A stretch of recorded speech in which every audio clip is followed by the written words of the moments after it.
সমাজের কথা বলেন। আজকে যদি বড়লোক বাপের ঘরে জন্ম নিতাম তাহলে মানুষ ডাইকা নিয়ে বলতো, বাতি যাই দিকে আসো, তোমার আব্বা কেমন আছে, তোমার আম্মু কেমন আছে। শুদ্ধ বাংলায় কথা বলতো। ছোট বয়সেও বিশাল সম্মানের অধিকারী হইতাম।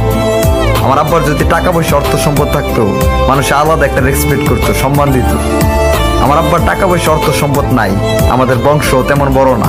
আপনি ওই সমাজের কথা বলেন যে সমাজের মানুষ শুদ্ধ বাংলায় কথা বলে তার সাথে, যার বাপের টাকা পয়সা অর্থ সম্পদ আছে, যাদের বংশ বড়, তাদের কথা বলেন। সমাজের চিন্তা, সমাজের কথা খাল্লি বাল্লি সবকিছু বাদ দেন। আপনি আপনার নিজেরে দেখেন। আপনি যদি বাইচা থাকেন তাহলে আপনার সমাজ, আপনার পরিবার, আপনার আত্মীয় স্বজন, বন্ধু বান্ধব সব থাকবো।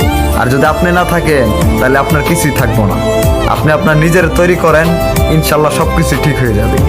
আজকে যে সমাজের মানুষ আপনাদেরকে মূল্যায়ন করতেছে না, ওরাই আপনাদেরকে এক সময় মূল্যায়ন করবে। সমাজের চিন্তা কইরা নিজেরে ছোট করবেন না, নিজেরে ভুলে যাবেন না, আর নিজেরে কষ্ট দিবেন না। সমাজ কোনো সময় কোনো কিছু মনে রাখে না। আমি আমার এই অল্প বয়সে বহুত কিছু দেখছি। আমি আমার সমাজের মধ্যে এমনও মানুষ দেখছি যে সারা রাত অন্য বেড়ার বউর সাথে পরকিয়া কইরা সকালবেলা চাষটোলা এসে সমালোচনা করে, অমুকের ছেলের দেখলাম অমুকের মেয়ের পিছনে ঘুরে। আপনি ওই সমাজের কথা বলেন যেই সমাজ আপনাকে উপরে উঠতে গেলে নিচে টাইনা রাখে। সমাজের কথা বইলা যান, আপনি আপনার নিজের তৈরি করেন।